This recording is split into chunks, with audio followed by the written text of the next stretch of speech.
فقد احب اللہ ومن ابغضهم فقد ابغض اللہ الذین اذهب اللہ عنہم الرجس وطہرہم تطہیرا۔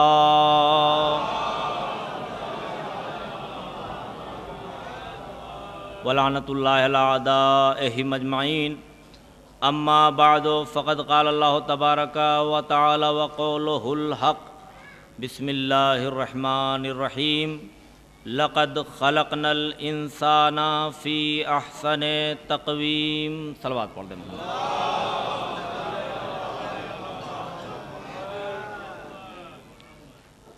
خالق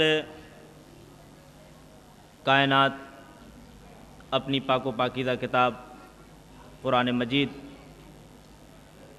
جسے اس نے انسانیت کے لیے ہدایت والی کتاب بنایا ہے،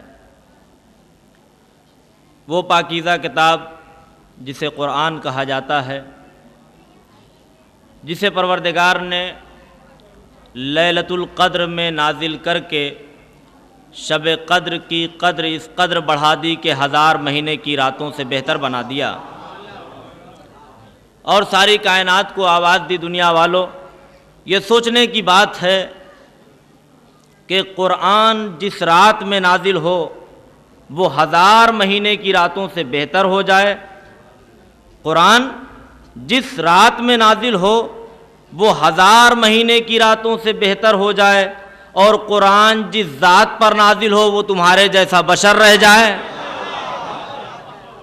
اس مقدس کتاب میں وہ خالق، وہ مالک اعلان فرما رہا ہے انسانیت کی عظمت کی طرف کہ ہم نے انسان کو بہترین طینت پر پیدا کیا، بہترین سرشت پر پیدا کیا، بہترین فطرت پر پیدا کیا۔ جتنا اچھا ہم بنا سکتے تھے ہم نے اسے اشرف المخلوقات بنا کر اس کائنات میں بھیجا ہے۔ یوں تو اللہ نے کائنات میں بہت سی چیزیں بنائیں۔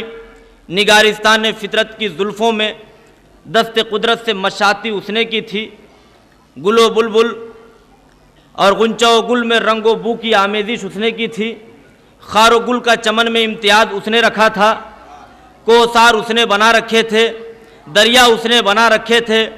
جب یہ سارے مناظر ایک ساتھ جمع ہوتے ہیں تو کتنے حسین معلوم ہوتے ہیں، تو جنہیں اس نے بے جان بنایا تھا وہ اتنے حسین نظر آ رہے تھے، تو جس کے اندر جان ڈال کر بھیجنا تھا، جسے ذی روح بنانا تھا، اسے کتنا حسین بنایا ہوگا۔ تو جب اس جاندار کو، اس ذی روح کو اس نے اتنا حسین بنایا تو ان میں بھی پھر 2 قسمیں ہوئیں۔ کچھ وہ ہیں جو خاک سے بنے ہیں، کچھ وہ ہیں جو نور سے بنے ہیں۔ جو خاک سے بنے وہ اتنے اچھے، تو جو نور پروردگار سے بنے ہوں گے وہ کتنے اچھے ہوں گے۔ اللہ انسان کو پیدا کر رہا تھا، انسان کو خلق کر رہا تھا اپنی قدرت کے ذریعے سے، اپنی مشیت کے ذریعے سے، جیسا چاہ رہا تھا۔ شکم مادر میں، رحم مادر میں انسانیت بن رہی تھی، انسان پیدا ہو رہا تھا، انسان خلق ہو رہا تھا، انسان کو بنایا جا رہا تھا، لیکن کوئی دیکھنے والا وہاں پر تھا نہیں، بس وہ بنا رہا تھا، یہ بن رہا تھا۔ ہو سکتا ہے بننے کے بعد کسی انسان کے دل میں یہ خیال پیدا ہو جائے کہ پروردگار نے جب ہمیں بنایا تو ہماری صورت میں ہمارا کوئی اختیار نہیں رکھا، اس نے اپنے اختیار سے بنا دیا۔ اگر ہمیں ذرا سا اختیار مل جاتا تو ہم ایسے ہو جاتے، بڑے خوبصورت بن جاتے، لہیم شہیم بن جاتے، کاہے کو چھوٹے رہتے، کاہے کو دبلے رہتے، موٹے، تندرست، خوبصورت، چاند جیسی صورت بنا لیتے اپنی۔ پروردگار نے آواز دی انسان گھبرانے کی ضرورت نہیں ہے، صرف دنیا میں جانے کے لیے صورت کی ضرورت نہیں پڑتی، دنیا سے وہاں واپس آنے کے لیے بھی ایک صورت کی ضرورت ہے۔ دنیا میں جانے والی صورت میں اپنے اختیار سے بنا رہا ہوں، وہاں آنے والی صورت تمہیں اپنے اختیار سے بنانی ہے، تمہیں اپنے وہاں والی صورت تمہیں اپنے اختیار سے بنانی ہے۔ لہذا یہ کربلا ہمیں یہی درس دیتی ہے کہ تم اگر حسین کے بتلائے ہوئے راستے پر چلو گے تو وہاں ملائکہ سے اچھی صورت لے کر اٹھو گے، اس لیے کہ کربلا درس انسانیت ہے۔ اور اگر حسین کے بتائے ہوئے راستے سے ہٹ گئے تو جانوروں سے بدتر صورت میں اٹھائے جاؤ گے۔ ایک صلوات پڑھ دیں محمد و آل محمد۔ اور اللہ نے جو کچھ بنایا انسان جانتا ہے کہ سب کچھ الگ الگ بنایا، شجر سے شجر الگ بنائے، ثمر سے ثمر الگ بنائے، بشر سے بشر الگ بنائے۔ یہ اس کا کمال قدرت تھا کہ اس نے ایسا کمال دکھایا کہ جو کچھ بنا رہا تھا الگ الگ بنا رہا تھا، وہ بنا رہا تھا۔ انسانیت کی تصویر کھینچی جا رہی تھی۔ اللہ آواز دے گا تم بھی تصویریں بناتے ہو، ہم بھی تصویریں بناتے ہیں۔ جب تم تصویر بناتے ہو تو کسی سخت چیز کی ضرورت ہوتی ہے، ہم تصویر بناتے ہیں تو پانی پر بناتے ہیں۔ توجہ فرما رہے ہیں نا؟ تم بناتے ہو تو اجالے میں بناتے ہو، ہم بناتے ہیں اندھیرے میں بناتے ہیں۔ نہیں، ذرا سمجھ آپ کے ذہنوں کو منزل تک لے کے جانا چاہتا ہوں۔ اللہ نے وہاں بنایا تو چھپا کر بنایا۔ آواز دی میں نے اسے چھپا کر بنایا ہے، تمہیں دیکھنے نہیں دیا یہ کیسے بن رہا ہے، لہذا جب یہ مر جائے تو پھر اسے شکم مادر، شکم گیتی کے حوالے کر دینا اور اسے دفن کر دینا، اس لیے کہ جب میں نے اسے بنتے ہوئے تمہیں نہیں دکھایا تو اب تمہارا یہ بھی حق نہیں کہ اسے بگڑتے ہوئے دیکھو، لہذا اسے دفن کر دینا۔ تو اس نے بنایا جو کچھ بنایا، انسان بناتا ہے، خاکہ کھینچتا ہے تب بناتا ہے۔ اس نے جو بنایا سب الگ الگ بنتے چلے گئے، لیکن اس نے سب کو الگ الگ بنانے کے بعد بھی کبھی اس بات پر تکبر ہی نہیں کیا، کبھی گھمنڈ نہیں کیا کہ میں نے سب الگ الگ بنائے ہیں، ثمر سے ثمر الگ بنائے، شجر سے شجر الگ بنائے، بشر سے بشر الگ بنائے، ہر پھول کو دوسرے پھول سے جدا رکھا، ہر درخت کو دوسرے درخت سے جدا رکھا، بو کو بو سے جدا، ذائقے کو ذائقے سے جدا، سب الگ الگ بنایا، لیکن اپنی اس صنعت پر، اپنی اس کمال قدرت پر وہ کبھی اترایا نہیں، کبھی غرور نہیں کیا، کبھی تکبر نہیں کیا کہ میں نے سب الگ الگ بنایا ہے، بلکہ اگر غرور کیا تو اس پر نہیں کہ الگ الگ بنایا ہے، اگر اس نے ناز بھی کیا تو اس بات پر کہ اس نے 14 ایک جیسے بنائے ہیں، کہ اس نے 14 ایک جیسے بنائے ہیں، اور ایسے ایک جیسے بنائے ہیں کہ دیکھنے میں 14 ہیں، سب کی حقیقتیں ایک ہیں۔ آئینے 14 ہیں، تصویر ایک ہے۔ قرآن 14 ہیں، تفسیر ایک ہے۔ قلم 14 ہیں، تحریر ایک ہے۔ لوح 14 ہیں، تقدیر ایک ہے۔ چراغ 14 ہیں، تنویر ایک ہے۔ نہیں، جسم 14 ہیں، جان ایک ہے، دہن 14 ہیں، زبان ایک ہے۔ ایک صلوات پڑھ دے محمد و آل محمد۔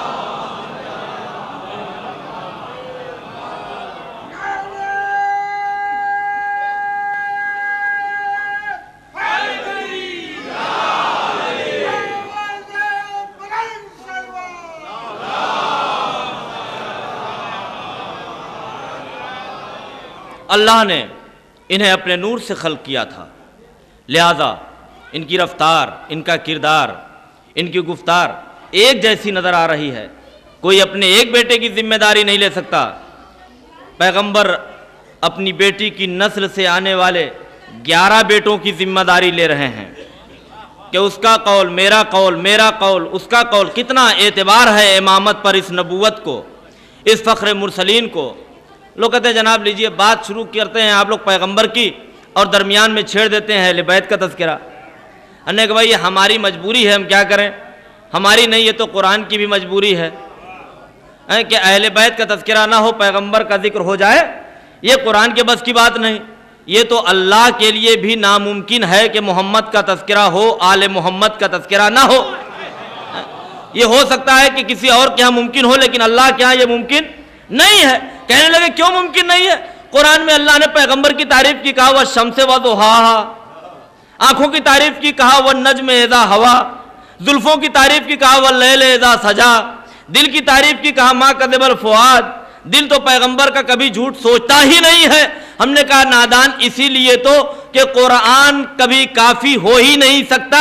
پیغمبر سمجھ رہے تھے کہ تم کیا سمجھ رہے ہو، لہذا جیسے ہی یہ آیت آئی کہ والشمس وضحاہا، محمد نے علی کے شانے پہ ہاتھ رکھ کے کہا یا علی تیری مثال مجھ کو وہی ہے جو جسم کو سر سے ہوا کرتی ہے۔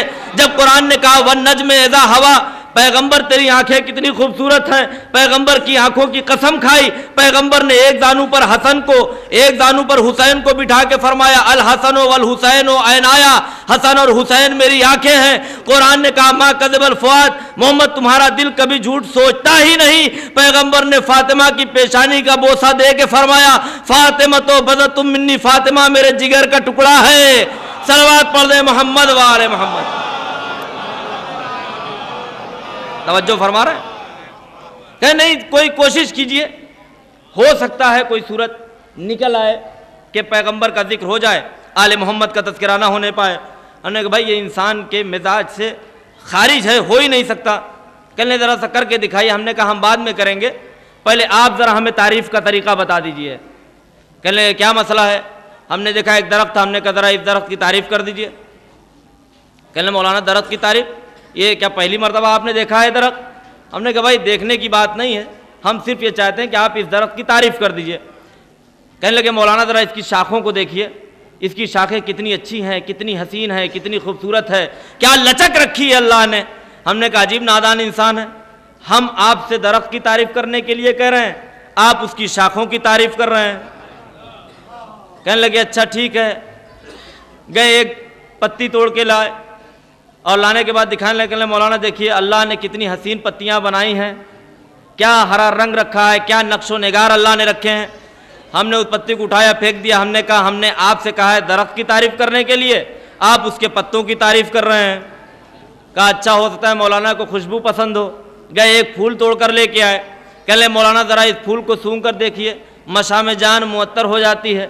ہم نے کہا پھول کتنا ہی خوشبودار ہو بھائی، تم پھول کی خوشبو کر رہے ہو، ہم نے کہا ہے درخت کی تعریف کرنے کے لیے آپ تعریف کر رہے ہیں اس کے پھول کی۔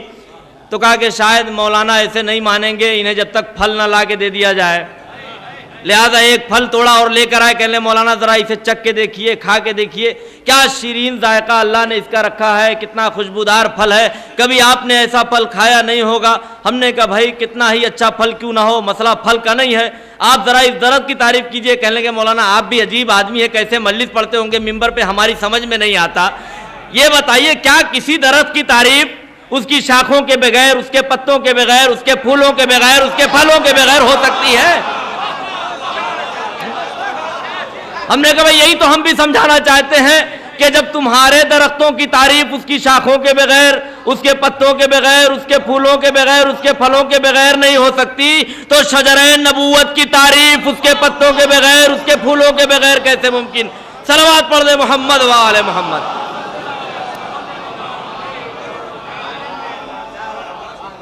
تو اللہ نے انہیں اپنے نور سے بنایا، سارے کمالات انہیں عطا کر دیجئے۔ مسئلہ یہ ہے ڈاکٹر صاحب کہ مصرع ہے جناب علی اصغر کی شان میں، لہذا میں نے ایک موضوع سوچا تھا کہ جب مصرع جناب علی اصغر کی شان میں ہے تو وہ مصرع مصائب میں وہی رہے، لیکن فضائل میں ذرا سا وہ اس مصرے کو بڑے بھائی کی شان میں کر کے فضائل بھی جناب علی اکبر کی شان میں پیش کیے جائیں۔ بس یہ ہے کہ چونکہ منزل بڑی سخت ہے اور مجھے جیسا ماحول چاہیے تھا نظر آ رہا ہے، اس لیے کہ علی اکبر کے فضائل خاموشی میں نہیں سنائے جا سکتے، ٹھنڈے ماحول میں نہیں سنائے جا سکتے، اس کو سننے کے لیے ماحول میں جوانی اور خون میں روانی کی ضرورت ہے، اس لیے کہ یہ اتنا خطرناک موضوع ہے جلدی کوئی چھیڑتا نہیں ہے۔ اس لیے آپ لوگوں کی دعاؤں کے سارے انشاءاللہ میں کوشش کروں گا جتنی دور تک جا سکوں چلنے کی کوشش کروں گا کہ اللہ نے انہیں اپنے نور سے بنایا، اور پیغمبر اسلام نے فرمایا کہ اللہ نے انبیاء میں، اب روایتیں کسی میں 12 ہے، کسی میں 20 ہے، کسی میں 90 ہے، 90 خصلتیں اللہ نے انبیاء کے اندر جو جدا جدا رکھی ہیں وہ ہم میں اور میرے بھائی علی میں تنہا رکھی ہیں۔ پیغمبر کی ذات کیا، پیغمبر کا قول اتنا معتبر کہ قرآن نے قول کی گارنٹی لی، وَمَا يَنْتِقُ عَنِ الْهَوَىٰ إِنْ هُوَ إِلَّا وَحْيٌ يُوحَىٰ، پیغمبر کچھ بولتا ہی نہیں مگر وہی بولتا ہے جو وحی الہی کا حکم ہوا کرتا ہے۔ پیغمبر کے فعل کی ضمانت قرآن نے لی، میرے حبیب اذ رمیت وما رمیت اذ رمیت ولکن اللہ رما، میرے حبیب جو پتھر تو نے مارے وہ تو نے نہیں مارے بلکہ وہ اللہ نے مارے۔ پیغمبر کی فکر کی ضمانت قرآن لے رہا ہے، وما تشاؤون الا ان یشاء اللہ، پیغمبر آپ لوگ تو کچھ چاہتے ہی نہیں مگر وہی چاہتے ہیں جو اللہ چاہتا ہے۔ پیغمبر کی سیرت کی ضمانت اللہ نے لیا، اوادی لقد کان لکم فی رسول اللہ اسوۃ حسنہ، تمہارے لیے پیغمبر اسلام کی سیرت بہترین نمونہ عمل ہے۔ تو پیغمبر کا قول کیسا جس کی ضمانت قرآن لے، پیغمبر کا فعل کیسا جس کی ضمانت قرآن لے، پیغمبر کی سیرت کیسی جس کی ضمانت قرآن لے، یعنی پیغمبر کی رفتار کی ضمانت قرآنی ہے، پیغمبر کی گفتار کی ضمانت قرآنی ہے، پیغمبر کے کردار کی ضمانت قرآنی ہے۔ اب اگر کوئی اسی نسل کا معصوم کسی کے لیے یہ کہے کہ پروردگار اب میں فوج اشقیاء میں اپنے اس بیٹے کو بھیج رہا ہوں جس کی گفتار تیرے محمد سے ملتی ہے، جس کی رفتار تیرے محمد سے ملتی ہے، جس کا کردار تیرے محمد سے ملتا ہے، تو اس کی عظمت کیا ہو سکتی ہے؟ یہی وجہ ہے کہ علی اکبر جب اس کائنات میں تشریف لے کر آئے ہیں تو امام حسین علیہ السلام اس طرح سے بانٹ رہے تھے، اس لیے کہ شبیہ پیغمبر آیا تھا نا، تو حسین آج اس طرح سے بانٹ رہے تھے جیسے حسین کے آنے پر پیغمبر بانٹ رہے تھے۔ جو آ رہا تھا اسے حسین عطا کرتے جا رہے ہیں۔ بہن نے کہا تھا بھیا مجھے بھی کچھ چاہیے، کہا کیا لوگی؟ کہا مجھے اکبر کو دے دیجئے، بس اسی جملے سے میں سمجھ لوں گا مجمع کا مزاج کیا ہے اور مجھے کتنی دور تک جانا ہے۔ حسین نے بہن کے چہرے کی طرف دیکھا، آواز دی بہن لے جا، تو اکبر کی حفاظت کرنا، یہ اللہ اکبر کی حفاظت کرے گا، تو اکبر کی حفاظت کرنا، یہ اللہ اکبر کی حفاظت کرے گا۔ پنجتن میں جو ہے سب پیغمبر کی شبیہ، لیکن فرق ہے اکبر میں اور سب میں۔ علی سر و سینہ پیغمبر سے مشابہ، جناب فاطمہ زہرا چہرہ پیغمبر سے مشابہ، امام حسن آدھا جسم پیغمبر سے مشابہ، امام حسین آدھا جسم پیغمبر سے مشابہ، صرف علی اکبر تھے جو سر سے پاؤں تک محمد سے بالکل مشابہ، بالکل مشابہ۔ یہی وجہ ہے جب یہ مدینے کی گلیوں سے گزرتے تھے دیکھنے والے کہتے تھے سبحان اللہ، کون سا بچہ ہے جو اٹھتا ہے تو مزمل لگتا ہے، بیٹھتا ہے تو مدثر لگتا ہے، کملی اوڑھتا ہے تو طٰہٰ لگتا ہے، کبھی یاسین لگتا ہے۔ صلوات پڑھ دے محمد و آل محمد۔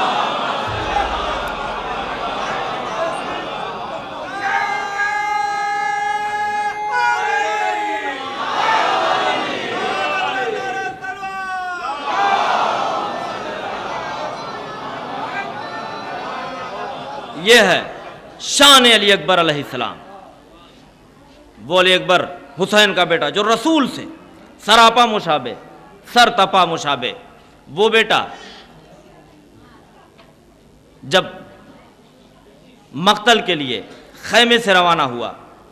میں سب تاریخ کے جملے آپ کے سامنے پیش کر رہا ہوں، اپنی طرف سے کوئی بات کوشش کر رہا ہوں کہ نہ ہونے پائے، مثال میں نکل جائے وہ الگ بات ہے۔ اکبر خیمے سے یوں نکلے جیسے ابر سے آفتاب، گھٹا سے چاند، صدف سے گوہر نکلے۔ جا کما جا علی ابن ابی طالب کل اسد الغضبان، میدان میں علی اکبر اپنے دادا علی کی طرح شیر غضبناک کی طرح گھوڑے پر بیٹھ کر وارد ہوئے۔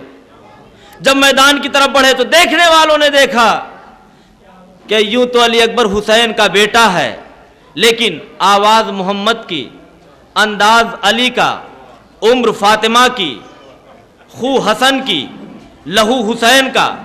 علی اکبر جیسے جیسے قریب آتے گئے، جب دشمنوں نے علی اکبر کے چہرے پہ نظر کی تو کوئی کہہ رہا تھا یہ حسن دیکھ کر کہ سبحان اللہ، مجھے لگتا ہے کوئی فرشتہ ہے جو روپ بدل کر آ گیا ہے۔ کوئی کہتا تھا مجھے لگتا ہے کہ بازار مصر والا یوسف پھر پلٹ کر آ گیا ہے۔ نہیں، اسے اللہ نے پیغمبر کی شبیہ بنایا تھا۔ اور ایک نتیجہ اور آپ کی بات آگے بڑھانا چاہتا ہوں کہ اللہ نے کربلا میں امام حسین علیہ السلام کو 3 شبیہیں عطا کی تھیں۔ کیوں عطا کی؟ اس لیے کہ امام حسین علیہ السلام سے پہلے 3 معصوم اس کائنات سے گزر چکے تھے۔ یہ فکری لمحہ ہے عزیزان گرامی، امام حسین علیہ السلام سے پہلے 3 معصوم اس دنیا سے گزر گئے، لیکن اصلی دشمن کا راز کھل ہی نہیں سکا۔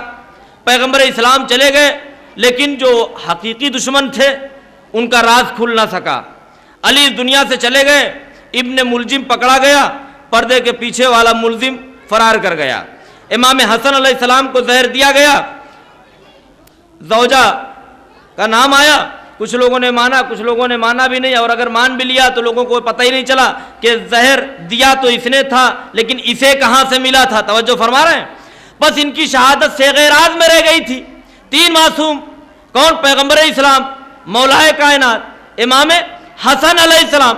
لوگوں کو پتہ نہیں چلا ان کا حقیقی دشمن کون ہے، لہذا اللہ نے یہ 3 شبی ہیں حسین کے حوالے کر دی۔ ارے اللہ نے 3 شبی بنا دی، ہم 1 شبی بناتے ہیں تو بدعت کہا جاتا ہے۔ یہ 3 شبی ہیں حسین کے حوالے کر دی تاکہ جب کربلا کے کھلے میدان میں حسین ان 3 شباہتوں کو لے کر جائیں اور دشمن ان کے اوپر تیر چلائیں، تلوار چلائیں، تبر چلائیں، انہیں شہید کریں تو دنیا دیکھ لے اور سمجھ لے جب اکبر مارا جائے تو سمجھ لینا محمد کا دشمن کون ہو سکتا ہے، جب عباس مارا جائے تو سمجھ لینا علی کا دشمن کون ہو سکتا ہے،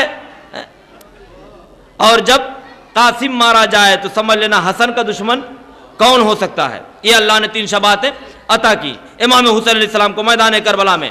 علی اکبر شبیہ ہے پیغمبر، اپنے عقاب نامی گھوڑے پر سوار آہستہ آہستہ دشمنوں کی طرف بڑھتے جا رہے ہیں۔ علی اکبر کے گھوڑے کا نام عقاب۔ یہ گھوڑا جناب علی اکبر کے پاس جو تھا، جس پر سوار ہو کر آئے تھے، اس کی عمر میدان کربلا میں 110 برس تھی۔ مورخین نے لکھا ہے اس کی عمر 110 برس تھی، اور اس گھوڑے کا نام عقاب تھا۔ سیف ابن ذی یزن نے پیغمبر اسلام کو ہدیہ کیا تھا جب پیغمبر اسلام 5 برس کے تھے۔ علی اکبر اس پر سوار ہو کر چلے۔ جناب علی اکبر اس گھوڑے پر سوار تھے جس گھوڑے پر پیغمبر سوار ہو چکے تھے۔ جیسے ہی جناب علی اکبر سوار ہوئے، گھوڑے نے اپنا اگلا دونوں ہاتھ اٹھایا۔ بیویوں نے دیکھا، سمجھا کہیں گھوڑا گرا نہ دے، حسین کے پاس آئیں، بھیا کہیں گھوڑا اکبر کو گرا نہ دے۔ حسین نے دیکھا، آواز دی، بہن گھبرانے کی ضرورت نہیں ہے، گھوڑا اکبر کو گرائے گا نہیں، بلکہ گھوڑا اپنے ہاتھوں کو اٹھا کر خوشی کا احساس کر رہا ہے۔ آج بڑے دن بعد جب پیغمبر اسلام اس کے اوپر پہلی مرتبہ سوار ہوئے تھے تو گھوڑے نے اسی طرح سے اپنے ہاتھوں کو بلند کر کے شکر پروردگار کیا تھا۔ آج کربلا میں جب اکبر اس کے اوپر سوار ہوئے ہیں تو گھوڑے نے اپنے قدموں کو اٹھایا ہے شکر پروردگار کے لیے نہیں۔ یہ گھوڑا جو تھا نا، اس کا نام تھا عقاب، اس کے باپ کا نام تھا ایزدب۔ بڑی محنتیں ہوتی ہیں اس کے اوپر۔ گھوڑے کا نام عقاب تھا، اس کے باپ کا نام ایزدب تھا، اس کے باپ کا نام قابل تھا، اس کے باپ کا نام زاد الکفا تھا، اس کے باپ کا نام موج تھا، اس کے باپ کا نام خنج تھا، اس کے باپ کا نام میمون تھا، اس کے باپ کا نام نریق تھا۔ تاریخ نے علی اکبر کے گھوڑے کی 7 پشتوں کے نام لکھ کر ثابت کر دیا کہ یزید کا بد نسب لشکر جس خاندان سے ٹکرا رہا تھا، اس گھرانے کے جانور بھی بے نام و نسب نہیں ہوتے۔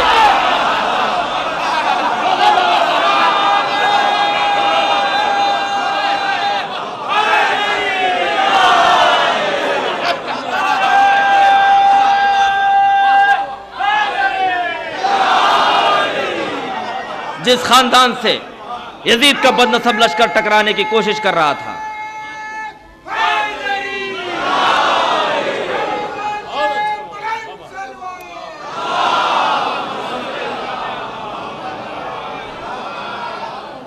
پیغمبر اسلام کے پاس جب یہ گھوڑا آیا تو 5 برس پیغمبر کی عمر تھی، گھوڑے کی عمر زیادہ تھی۔ پیغمبر اسلام جب اس کے اوپر سوار ہوئے، اب کوئی سوچ سکتا ہے کہ 110 برس کا گھوڑا تھا اور اس بوڑھے گھوڑے پر حسین نے اپنے جوان بیٹے کو مقتل میں بھیج دیا جو نہ میدان میں جانے کے لائق نہ میدان سے واپس آنے کے لائق۔ نہیں، تو تاریخوں نے ایک جملہ لکھا ہے، وہ میں آپ کے حوالے کرنا چاہتا ہوں کہ یہ گھوڑا وہ تھا جس پر محمد بھی بیٹھے، علی بھی بیٹھے، سردار جوانان جنا بھی سوار ہوئے، اور قانون عصمت یہ ہے کہ معصوم جس سواری پر سوار ہو اگر وہ بوڑھی ہوتی ہے تو جوان ہو جاتی ہے۔ تو وہ گھوڑا جوان ہوتا رہا یہاں تک کہ اکبر اس پر بیٹھ کر گئے۔ 5 برس کی عمر ہے پیغمبر اسلام کی۔ جب گھوڑے پر بیٹھے، گھوڑے نے اپنے دونوں ہاتھ آگے والے اوپر اٹھائے، فانتشط النشاط من رسول اللہ، وہ رسول اللہ کے بیٹھنے پر اتنا خوش ہوا کہ اس نے جانوروں کی طرح اللہ کا شکر نہیں ادا کیا، بلکہ بیٹھا تھا اشرف الانبیاء تو اشرف المخلوقات انسانوں کی طرح اپنے ہاتھوں کو اٹھا کر اللہ کا شکر ادا کرنے لگا۔ جناب عباس اور چچا وغیرہ دوڑے رسول کے کہ رسول 5 برس کے ہیں، کہیں گھوڑے سے گر نہ جائیں۔ رسول اسلام نے پوچھا بھائی کیوں دوڑ رہے تم لوگ؟ کہا یا رسول اللہ کہیں گھوڑا آپ کو گرا نہ دے، کہیں گھوڑا بگڑ نہ جائے۔ رسول نے آواز دی نادان ہمارے سامنے جانور نہیں بگڑتے، وہی بگڑتے ہیں جو جانور سے بھی بدتر ہوا کرتے ہیں۔ گھبرانے کی ضرورت نہیں ہے، اس لیے کہ یہ انتشط نشاطم من رسول اللہ، یہ رسول اللہ کے بیٹھنے سے خوش ہو گیا، اس نے مجھے محسوس کر لیا کہ میں اللہ کا رسول ہوں۔ کس نے محسوس کیا؟ گھوڑے نے۔ کب محسوس کیا؟ جب محمد صرف 5 برس کے تھے۔ ارے گھوڑا تو محمد کو 5 برس کی عمر میں اللہ کا رسول سمجھ لے، مسلمان 40 برس بعد اللہ کا رسول سمجھے۔ ایک صلوات پڑھ دے محمد و آل محمد۔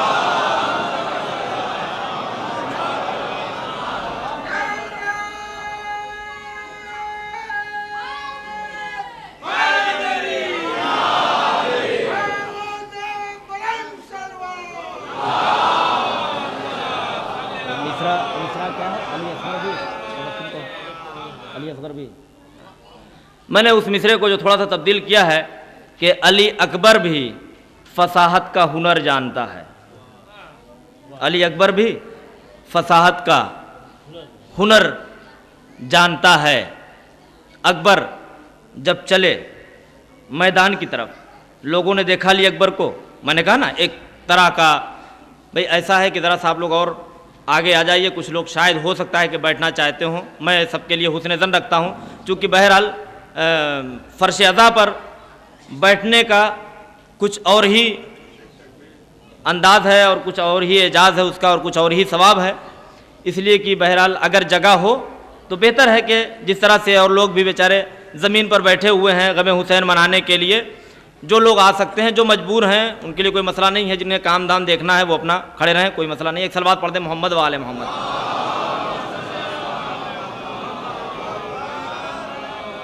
جب جناب علی اکبر خیمے سے میدان کی طرف چلے، کسی نے دیکھا چہرہ، کہا کہ مجھے لگتا ہے یہ یوسف ہے جو واپس آ گیا ہے۔ کسی نے کہا مجھے لگتا ہے یہ ملک ہے جو آ گیا۔ علی اکبر قریب پہنچے، آواز دی اچھا تم ہمیں یوسف سمجھ رہے ہو، ملک سمجھ رہے ہو۔ جناب علی اکبر نے وہاں فرمایا کیا ہے بس میں وہ آپ کے حوالے کرنا چاہتا ہوں۔ علی اکبر نے جب ان کی سرگوشیوں کو سنا، ایک مرتبہ چاہا کہ لب کھولیں، عربی ادب نے ادب سے سر جھکا کے کہا لسان اللہ کے پوتے مجھے زبان عطا کر دے، جو الفاظ کے گوہر تو نے میری جھولی میں ڈال دیے قیامت تک مینار فصاحت بن کر چمکتے رہیں گے۔ علی اکبر کے لب واہ ہوئے، یا احابیش الشام والکوفت وخفافیش الظلمت والاحریاء بالملامت واشبہ شیم بالمیتت انا ابن صاحب المعراج واشبہ الناس بمالک المعراج وسمیع من نزلت فیہ الآیات المحکمات وتمدہ والزاریات وتوصفہ والمرسلات وتسری رکوبہ والعادیات قد سمیت مقالاتکم تقولون ملک سجا اور یوسف رجا ما ملک ملک حاذا الجمال ویاسف یوسف علی فقد حاذا الکمال فقال جدی رسول اللہ من تشبہ بقوم فہو منہم فلم اتشبہ بذی رسول اللہ بل فطرنی اللہ شبیہا بنبیہ سمیعا بولیہ فمحمد یعظکم وعلی یخیفکم الستم تعلمون ایها الحمقاء الادیاء على من احجمتم وحول من احدتم وبين من والماء حلتم الذي ليس لرسول الله على وجه الارض ولد غيره انيس العارفين قبلة روح الامين جليس رب العالمين فاطمي الدم علوي الكرم محمدي الشيم احادي الحمم مشیہ مشیۃ وقولہ شریعۃ نطق علم وسمتہ علم عقلہ مصحف وفکرہ تفسیر نورہ جسدہ نور ونفسہ تنویر نہارہ تقدیس ولیالیہ تطہیر هل يخوف العاقل الاعواد بعلاج القمقام فكيف بابناء الله بالممات ببلوج الحمام فإن للهتان في الماء راحة ولكن وللفتيان في الموت راحة ولكن كيف صدرت لآل محمد بصيرة أمن هتان دار أبيه كثيرة والله لو أذن الله لنا في القتال لجعلت السمان وأرضا عاصتن لجولان مراکبنا ولكن عماد بقاء الخلق على مناکبنا۔ بھیا صلوات تو پڑھ دیجئے برابر۔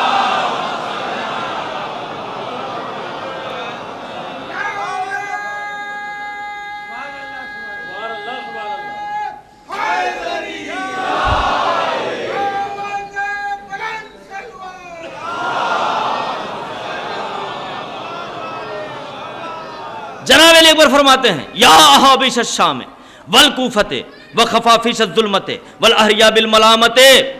اے فقیر کے پیالے میں جمع ہونے والے سکوں کی طرح لشکر یزید میں بھرتی ہونے والے کوفہ اور شام کے فوجیوں. نہیں، میں اتنے آہستہ سے اپنا اتنی محنت میں ضائع نہیں کر سکتا ہوں. اتنی یہ گوہر ایسے لٹانے کے لیے نہیں ہے، کہیں اور پڑھا جا سکتا ہے. ثواب لینا ہے، ثواب کے لیے سب کچھ موجود ہے. کوئی مسئلہ، اکیلے پڑھے آدمی تب بھی ثواب ہے، مجمع میں پڑھے تب بھی ثواب ہے. صلوات پڑھے مل کر محمد والے محمد.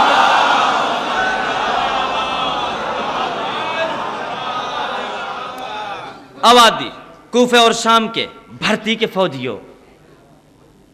وخفا فیش الظلمت. میں کیا کروں، وقت نہیں ہے ورنہ بتاتا اس میں کیا فساد اور بلاغت ہے. سجا شعر میں ایک چیز ہے، بس میں مختصر بتا دوں، یعنی جس کلام کو سجا کے پیش کیا جائے.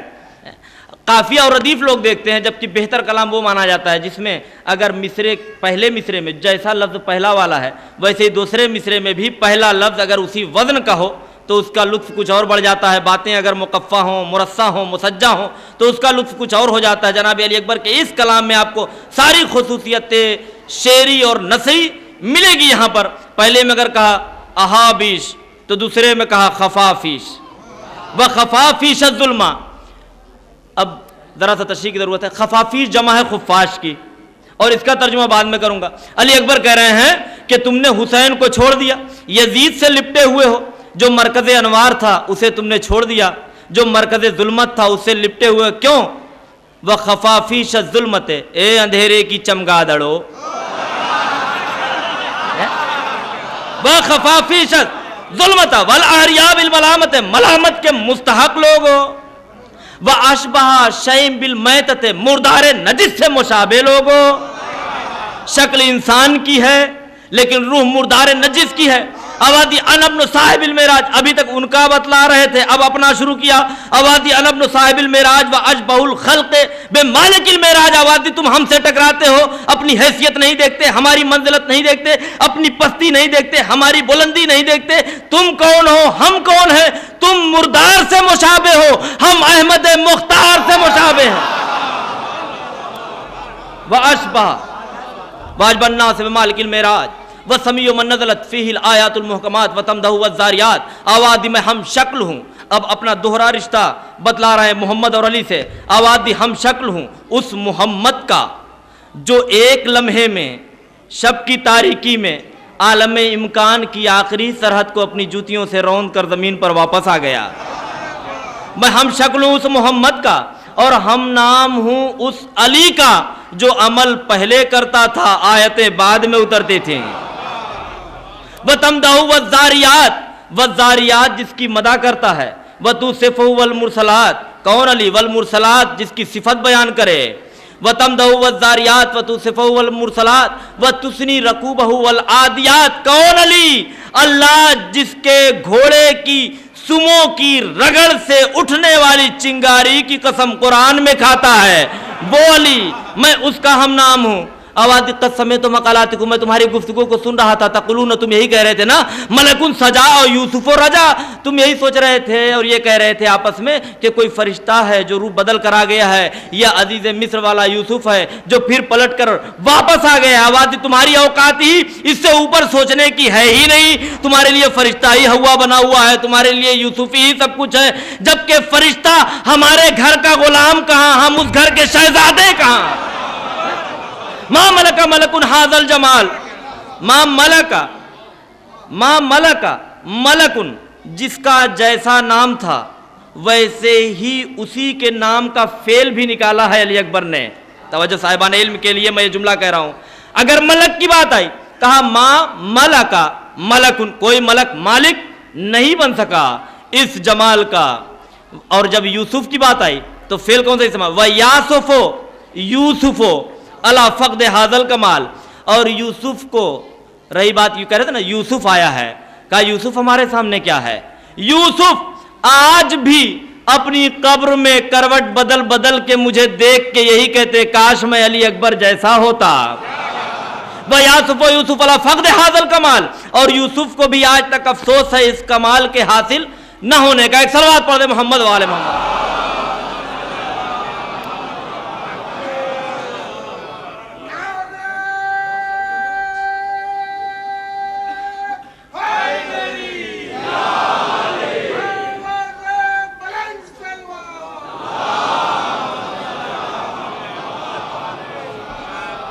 آواز دی ہم اس گھرانے کے نہیں جو دعویٰ کریں بغیر دلیل کے.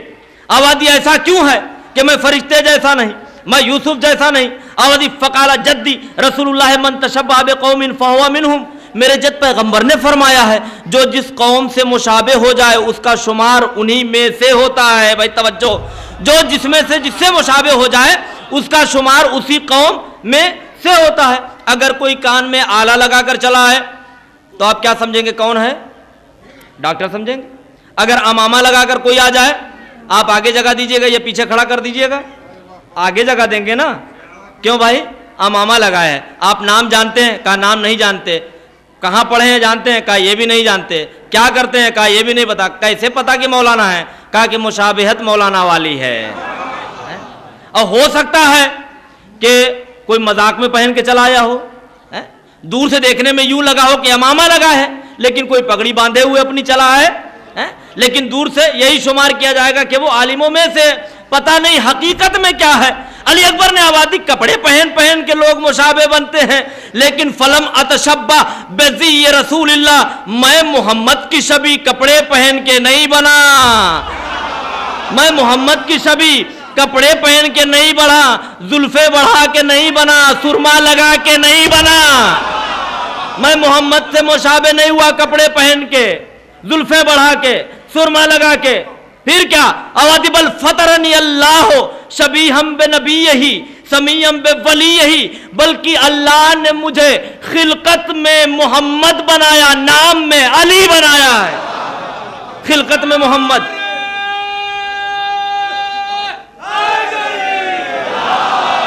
اوادی خلقت میں مجھے محمد بنایا, نام میں علی بنایا. جب ایک طرف سے اپنے کو محمد دوسری طرف سے اپنے کو علی ثابت کر چکے تو آواز دی یہ نہ سوچنا تمہارے سامنے جو کلام کر رہا ہے, جو گفتگو کر رہا ہے وہ علی اکبر ہے جی, یا جس کے ہاتھ میں تلوار ہے وہ علی اکبر ہے, بلکہ آواز دی بل محمد یعظکم وعلی یخیفکم. جب اللہ نے مجھے خلقت میں محمد بنایا, نام میں علی بنایا, تو پھر مجھے یہ نہ سمجھنا کہ میں علی اکبر بول رہا ہوں یا علی اکبر کے ہاتھوں میں تلوار ہے, بلکہ یہ سمجھنا محمد یعظکم وعلی یخیفکم کہ محمد تمہیں سمجھا رہا ہے اور علی تمہیں ڈرا رہا ہے. نہیں, مجھے لگتا ہے تھک گئے ہیں آپ لوگ.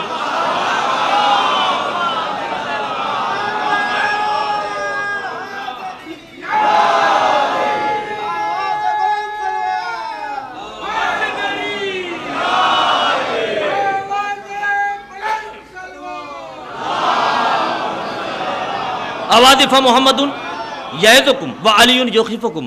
اوادی الستم تعلمون ایھا الحمقاء الذین علی من حجمتم وحول من حتم وبین من والماء حلتم. اے جاہلو, اے احمقو, کیا تمہیں پتہ نہیں تم نے کسے گھیر رکھا ہے, کس کے اور پانی کے درمیان تم حائل ہوئے ہو, کس کا احاطہ تم نے کر رکھا ہے. جناب علی اکبر نے علی عجیب جملہ ارشاد فرمایا ہے, ایھا الحمقاء, اے احمق لوگو. بتا رہے ہیں کہ امام وقت کے مقابلے پہ کیسے لوگ کھڑے ہو سکتے ہیں. اوادی ایھا الحمقاء, اے احمق لوگو, الادعیہ, ادعیہ لوگو. میں نے تو دعاؤں کی کتابیں دیکھی تھی جس پر ادعیہ لکھا رہتا تھا, تو میں سمجھا شاید کوئی دعا یا بد دعا والا معاملہ شاید ہو, لیکن جب میں نے لغت میں تحقیق کی تو مجھے پتا چلا یہ ہے والا ادعیہ نہیں ہے, یہ الف والا ادعیہ ہے. میں نے لغت سے پوچھا اس ادعیہ کا مطلب کیا؟ لغت نے کہا توجہ, لغت نے آواز دی ادعیہ جمع ہے دائی کی. علی اکبر دشمن حسین کا چہرہ کھول دینا چاہتے ہیں اپنے اس ایک لفظ میں. آواز دی ادعیہ, ادعیہ کیا؟ ادعیہ جمع ہے لفظ دئی کی. دئی کہتے ہیں اس بچے کو جو ہو کسی اور کا, کہلائے کسی اور کا. ایھا الحمقاء الذین علی من حجمتم وحول من حتم وبین من والماء حلتم الذی لیس لرسول اللہ علی وجہ الارض ولد غیرہ. خدا کی قسم اس روئے زمین پر کیا حسین کے علاوہ کوئی ایسا اس وقت ہے جسے محمد نے اپنی زبان سے خود اپنا بیٹا کہا ہو؟ اب علی اکبر تعارف کرا رہے ہیں اپنے بابا کا. آوادی انیس العارفین, قبلۃ روح الامینہ, جلیس رب العالمین, فاطمی الدم, علوی الکرم, محمدی الشیم, احدی الحمم. آوادی انیس العارفین, ہر عارف کا مونس و غمخوار ہے حسین. قبلۃ روح الامینا، جبریل امین کا قبلہ ہے حسین، جبریل امین کا قبلہ ہے حسین، تمہارا قبلہ کعبہ ہے، جبریل کا قبلہ میرا بابا ہے، تم کعبہ کا طواف کرتے ہو، جبریل میرے بابا کا طواف کرتے ہیں۔ وجلیس رب العالمین، تمہیں محمد کے صحابیوں پہ ناز ہے، میرا بابا تو اللہ کا صحابی ہے۔ نہیں، یہ جملہ بڑا عظیم ہے، ہو سکتا ہے ذہنوں پر بیٹھ نہ سکے۔ جلیس رب العالمین، ارے صحابی تو اسے کہتے ہیں جو بعد میں آ کے پہلو میں بیٹھے، حسین تو پہلے ہی وہی تھا۔ جلیس رب العالمین، فاطمی الدم، جس کا لہو فاطمہ والا ہے، علوی الکرم، جس کا کرم علی والا ہے، محمدی الشیم، احدی الہمم، جس کی خصلت مصطفیٰ ہے، جس کا ارادہ خدا ہے، وہ محمد۔ ومشیہ مشیۃ وقولہ شریعۃ ونطقہ علم وصمتہ حلم، بلاغت اور فصاحت کے چشمے سمیٹ دیے علی اکبر نے ان جملوں میں۔ کیا جملے سے مشیہ مشیۃ، مشیہ کہتے ہیں چلنے کو، اگر عربی داں مجمع ہوتا تو اس کے سامنے کچھ اور لطف ہوتا، بہرحال جو لوگ سمجھ رہے ہیں وہ اس کی تائید کریں گے۔ مشیہ مشیۃ، آبادی کون حسین؟ جس کا چلنا بھی مشیت بنتا ہے۔ وقولہ شریعۃ، جس کا بولنا بھی شریعت بنتی ہے۔ ونطقہ علم، جس کی گفتگو میں علم ہے۔ وصمتہ حلم، اگر وہ خاموش بھی رہے تو وہ حلم اور بردباری ہے۔ وعقلہ مصحف، اس کی عقل قرآن ہے۔ وفکرہ تفسیر، اور اس کی فکر تفسیر ہے۔ ونہارہ تقدیس، اس کے دن پاکیزہ ہیں۔ ولیالیہ تطہیر، اس کی راتیں پاک ہے۔ ونومہ عبادت، اس کی نیند عبادت ہے۔ وانفاسہ تلاوت، اور اس کی سانسیں تلاوت ہیں۔ حسین کی سانسیں تلاوت ہیں۔ ارے سوچو تم نے کسے گھیر رکھا ہے، تم نے کس کا احاطہ کر رکھا ہے۔ علی اکبر نے جب یہ تعریفیں کی تو سوچا کہ کہیں ایسا نہ ہو کہ صرف تولا ہی تولا رہ جائے۔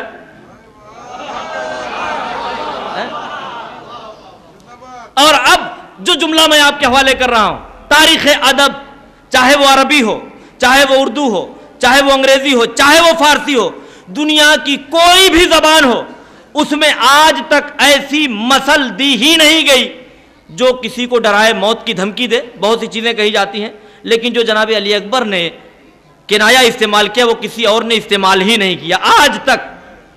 لیکن میں اس کنایے کو سمجھانے کے لیے پہلے اس کا بعد والا جملہ کہوں تاکہ پہلے والا جملہ سمجھ میں آ جائے۔ اودی حل یخوف العاقل الاحوات بعلاج القمقام فکیف بابناء اللعب بالممات بولوج الحمام۔ آوادی تو ان کے بچوں کو موت کی دھمکی دیتا ہے جو کسی بھی میدان میں اگر موت کی آنکھوں میں آنکھیں ڈال دے تو موت زیر نظر آئے، خود زبر نظر آئے، موت زیر نظر آئے، خود زبر نظر آئے، ان کے بچوں کو موت کی دھمکی دیتا ہے۔ بس میں جو استعارہ انہوں نے استعمال کیا ایک جملے میں آپ کے حوالے کروں گا اور آپ کو منزل تک پہنچ جانا ہے۔ آوادی حل یخوف العاقل الاحوات بعلاج القمقام، تو ہمیں موت کی دھمکی دیتا ہے، کیا کسی عقل مند کو دیکھا ہے جو مچھلی کے بچے کو پانی میں ڈبو دینے کی دھمکی دے؟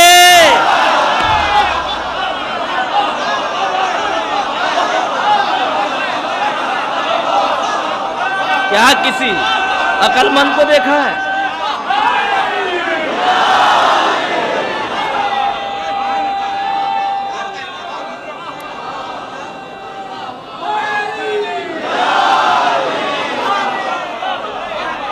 کسی عقل مند کو دیکھا؟ تم مچھلی کے بچوں کو پانی میں ڈبو دینے کی دھمکی دے رہا ہے، ہمیں موت کی دھمکی دے رہا ہے، کیوں؟ اواتی فَإِنَّ لِلْحِيتَانِ فِي الْمَاءِ رَاحَةٌ، مچھلیوں کے لیے تو راحت ہی پانی میں ہے۔ وَلِلْفِتْيَانِ فِي الْمَوْتِ رَوْحَةٌ، اور جوان مرد میدان کی سانسیں ہی اس وقت صحیح سے کھلتی ہیں جب تک کہ اس کا موت سے پالا نہ پڑ جائے، جب تک موت سے وہ پنجہ لڑا نہ لے تب تک اسے سکون ملتا ہی نہیں ہے۔ تو ہمیں موت کی دھمکی دے کر کیا کرے گا؟ اب پھر جو استعارہ استعمال کیا، دیکھیے ذہن میں یہ رہے، بڑا مسئلہ ہی ہوتا ہے۔ میرے والد صاحب اگر بیٹھے رہے مجلس میں تو میرے لیے کتنی مشکل ہے مجلس پڑھنا، بہت مشکل ہے نا؟ لیکن مجھے کہیں پر دشمنوں سے خطاب کرنا پڑ جائے، سامنے میرے دشمن ہو اور سخت دشمن میرے نہیں، مان لیجیے امام کے دشمن ہو اور پیچھے باپ موجود ہو، وہ بھی سن رہا ہو، یہ بھی سن رہے ہو، ادھر ادب کا بھی خیال رکھنا ہے، ادھر ان کی حقیقت بھی کھولنی ہے.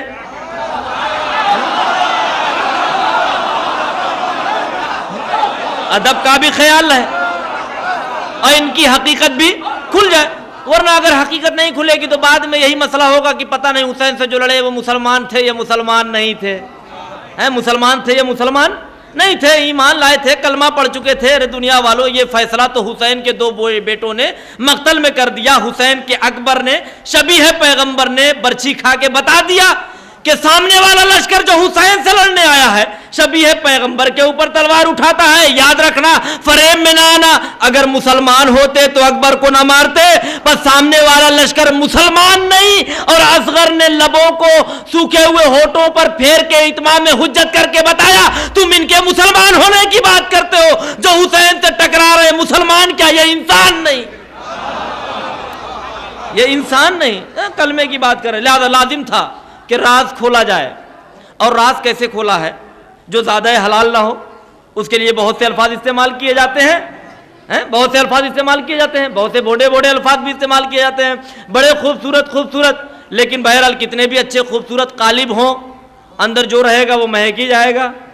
لہذا کم سے کم پہلی نظر میں تو دیکھنے میں وہ رہے. تو اکبر نے یہاں پر بھی جناب علی اکبر نے استعارہ کیا فصاحت کا پیش کیا, آواز دی. ولیکن کیف صدرت, اتنا سب بتایا نا, امام حسین کی کیسی عظمتیں بتائی جناب علی اکبر نے. لیکن وہ دشمن کا لشکر ہے کہ ایک بھی ہلنے کے لیے تیار نہیں, اپنی جگہ سے عظمت کو ماننے کے لیے تیار نہیں. علی اکبر نے کہا میں جانتا ہوں کہ میں نے جو سمجھا ہے سمجھ میں آئے گا نہیں. کیوں؟ ولیکن کیف صدرت لآل محمد بصیرۃ امن ہیتان دار ابیہ قصیرۃ. لیکن آل محمد کے بارے میں کسی کے دل میں نیک خیال آئے تو آئے کیسے؟ میں اس استعارے کے لیے ایک مثال پہلے بیان کرنا چاہتا ہوں تاکہ ذہن آمادہ ہو جائیں. آواز دی اکبر نے, اس درخت کی شاخ در آل محمد پر جھکے تو جھکے کیسے جس کی جڑ خراب ہو, جس کی جڑ خراب ہو, جس کی اصل خراب ہو, جس کی نسل خراب ہو, جس کی اصل خراب اس کی فصل خراب, اور جس کا نسب خراب اس کا سب خراب. آواز ولیکن کیف صدرت لآل محمد بصیرۃ, لیکن آل محمد کے بارے میں اس کے دل میں نیک خیال آئے کیسے؟ امن ہیتان دار ابیہ قصیرۃ. آپ کے حوالے جملہ کر رہا ہوں, آواز دی آل محمد کے بارے میں. ولیکن کیف صدرت لآل محمد بصیرۃ امن ہیتان دار ابیہ قصیرۃ. لیکن آل محمد کے بارے میں اس کے دل میں نیک خیال آئے تو آئے کیسے جس کے باپ کے گھر کی دیواریں چھوٹی ہوں. ولیکن کیف صدرت لآل محمد بصیرۃ امن ہیتان دار ابیہ قصیرۃ. اور بس یہ آخری 2 جملے ہیں. واللہ لو اذن اللہ لنا فی القتال, آواز دی خدا کی قسم اگر اللہ ہمیں آج جنگ کی اجازت دے دیتا. تڑپ دیکھیے جناب علی اکبر کی. یہ جناب عباس نہیں کہہ رہے ہیں, یہ وہ علی اکبر کہہ رہے ہیں کہ جن کی شجاعت عام طور پر لوگوں کے ذہن میں نہیں ہے. جناب علی اکبر نے کیا آواز دی؟ لوگ کہتے ہیں نا امام حسین علیہ السلام کے پاس جب اتنا اختیار تھا, اتنا اقتدار تھا, تو آخر حسین ایک اشارہ کرتے کربلا کا تختہ پلٹ جاتا. اکبر بتانا چاہتے ہیں کہ اگر ہم لوگ اشارہ کریں گے تو کربلا کا تختہ نہیں پلٹے گا, پوری زمین کا تختہ پلٹ جائے گا, سورج کا تختہ پلٹ جائے گا, چاند کا تختہ پلٹ جائے گا. آواز دی واللہ لو اذن اللہ لنا فی القتال, خدا کی قسم. جناب علی اکبر نے قسم شرعی کھائی ہے. یہ غصہ کے قسم نہیں کھاتے, جوش میں قسم نہیں کھاتے, یہ پورے ہوش کے ساتھ قسم کھاتے ہیں.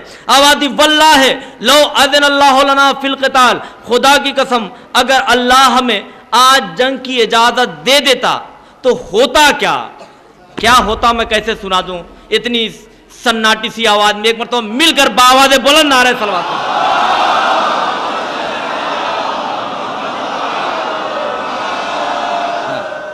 آواز واللہ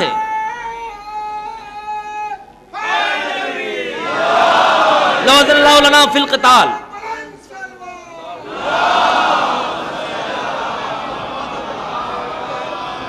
لجعلت سمان وارزن ارصدن للجولان مراکبنا. علی اکبر نے کہا اگر اللہ ہمیں جنگ کی اجازت دے دیتا. گھوڑے کہاں دوڑتے ہیں؟ زمین پر. اکبر کے گھوڑے کا نام کیا تھا؟ عقاب. کہاں رہتا ہے؟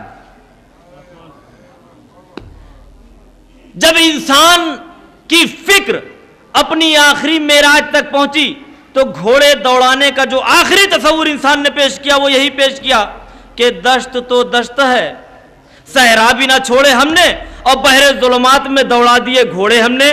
یعنی اگر دوڑائے بھی تو بحر ظلمات میں. یہ اپنی معراج سمجھ رہا ہے انسان. اکبر کہہ رہے ہیں دوڑائے تو زمین ہی پر نا، لیکن اگر اللہ ہمیں اجازت دیتا تو ہوتا کیا؟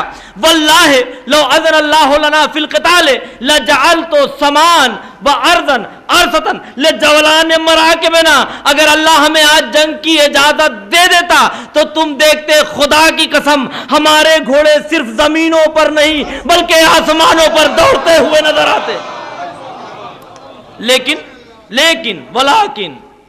لیکن اللہ ہمیں اجازت نہیں دے گا. ہاں اللہ ہمیں اجازت نہیں دے گا. کیوں؟ ولیکن اعماد بقائل خلق علی مناکبہ. اللہ ہمیں اجازت اس بات کی دے گا ہی نہیں. کیوں؟ اس لیے کہ اللہ نے اس دنیا کو بنایا بھی ہمارے صدقے میں ہے اور باقی بھی ہمارے ہی صدقے میں رکھا ہے. تو جب ہمارے ہی صدقے میں بنی ہے اور ہمارے صدقے میں بچی ہے تو ہم اسے کس طرح سے نیست و نابود کر سکتے ہیں؟ عزیزان گرامی، علی اکبر یہ رجز پڑھ کر آگے بڑھے. داہنی طرف سے ابن طفیل 12,500 لشکر کے ساتھ اور ایک طرف سے ابن نوفل 12,500 لشکر کے ساتھ، سامنے سے 2,500 کا لشکر، کوئی تلوار کوئی تیر. اکبر یہ دوسری مرتبہ آئے ہیں. پہلی مرتبہ آئے تھے تو 120 کو مارا تھا. جب بابا سے پیاس کی شکایت کر کے گئے ہیں، جب چاروں طرف سے گھرے ہیں تو اس میں 180 کو مارا ہے. یہ پیاسے تھے علی اکبر. اب سوچئے حسین کا وہ کڑیل جوان بیٹا علی اکبر آگے بڑھتا جا رہا ہے. تلوار ہے، تیر ہے، تبر ہے. ابن طفیل نے نیزہ مارا، اکبر کا سر زخمی ہوا. کسی نے برچھی ماری، سینہ زخمی ہوا. شبیہ پیغمبر دھیرے دھیرے رفتہ رفتہ ٹکڑوں میں بکھرتی جا رہی تھی. اکبر کی زبان پر تھا بابا بابا بابا. حسین کے کانوں میں ٹکرائی. حسین کی زبان سے نکلا اکبر اکبر اکبر. ظالم اپنے گھوڑوں پر نیزے کا سہارا لے کر کھڑے ہو کر صرف یہ دیکھنا چاہتے تھے کہ حسین اکبر کے لاشے پر آتے کیسے ہیں. تو دیکھا کہ گھٹنیوں چل کے حسین آ رہے تھے، آواز دے رہے تھے میرا اکبر کہاں ہے، شبیہ پیغمبر کہاں ہے. دشمنوں کیا تم میں کسی نے میرے اکبر کو دیکھا ہے؟ ایک نشیب سے آواز آئی بابا تیرا اکبر یہاں ہے. چونکہ خطبہ اکبر کا تھا، رجز اکبر کا تھا، تھوڑا سا مصائب پڑھ کے بس میں ملا دینا چاہتا ہوں جناب علی اصغر سے. حسین نے جب تڑپتے ہوئے بیٹے کو دیکھا، ایک مرتبہ حسین نے آستینوں کو پلٹا. آواز دی اکبر تو زندہ ہے، چل خیمے میں لے چلوں، زینب دیکھے گی خوش ہو جائے گی. اس لیے کہ مقتل میں بہت کم زندہ ملے ہیں، بہت کم لوگ ہیں جو خیمے تک آ چکے. خیمے تک زندہ کوئی بھی نہیں واپس جا چکا ہے. اکبر تو زندہ ہے، چل زینب دیکھے گی خوش ہو جائے گی، لیلا دیکھے گی خوش ہو جائے گی. اس لیے کہ حسین دیکھ رہے ہیں کہ جب آخر میں اس کا چھوٹا بھیا علی اصغر جائے گا تو وہ بھی اس لائق نہیں رہے گا کہ اسے خیمے تک لے کے جایا جا سکے. کہا اکبر اٹھ چل. اکبر نے اپنا ہاتھ سینے پہ رکھا تھا، زخموں پر تھا. حسین نے کہا اکبر اپنا ہاتھ میری گردن میں ڈال دے. حکم امامت ملا. اکبر نے ایک ہاتھ اٹھایا. حسین نے اکبر کے چہرے کی طرف دیکھا. بیٹا جانتا ہے صبح سے اب تک تیرا بابا لاشوں پہ لاشیں اٹھا کر تھک چکا ہے. اکبر ابھی ایک لاشا تیرے بعد حسین کو اور اٹھانا ہے جو بڑا سخت لاشا ہوگا. اکبر تجھے تو میں کسی طرح سے اکیلے لے کر چلا جاؤں گا، لیکن جو تیرے بعد اٹھاؤں گا وہ ہوگا تجھ سے بہت چھوٹا. لیکن 7 مرتبہ مجھے آگے بڑھنا ہے، 7 مرتبہ مجھے پیچھے ہٹنا ہے. اکبر نے ایک مرتبہ کہا بابا میں کیا کروں؟ کہا یہ بھی جانتا ہے نا کہ جب سے تیرا چچا عباس مرا ہے حسین کی کمر بھی ٹوٹ چکی ہے. کہا ہاں. کہا میں جانتا ہوں. کہا اکبر پھر دونوں ہاتھ گردن میں ڈال دے، دونوں خیمے تک تھوڑا سہارا تو دے، تھوڑا سہارا میں دوں. عزادارو جیسے ہی اکبر نے ہاتھ ہٹایا حسین نے زخم دیکھا، زمین پر رکھا. اکبر میں سمجھ گیا تجھے خیمے میں نہیں خدا کے ہاں جانا ہے. اکبر زخم زیادہ ہے، تکلیف زیادہ ہے. آواز دی بابا بڑی تکلیف ہے اس برچی کے پھل کی. حسین نے آواز دی اکبر میں علی کا بیٹا ہوں، حلال مشکلات کا بیٹا ہوں، تو میرا بیٹا ہے. اکبر صبر کرنا. اکبر میں پوری کوشش کروں گا آہستہ سے برچی کا پھل نکالوں، مگر اے میرے لال علی اکبر سارے ملائکہ کو، سارے انبیاء کو حسین کے جس امتحان پر سب سے زیادہ تعجب تھا وہ یہی امتحان ہے. اکبر میں آہستہ سے کھینچوں گا برچی کا پھل، لیکن اکبر تو تڑپنا نہیں. ابراہیم مجھے دیکھ رہا ہے، اسماعیل تجھے دیکھ رہا ہے، عزادارو اکبر کے سینے سے برچی کا پھل کھینچا.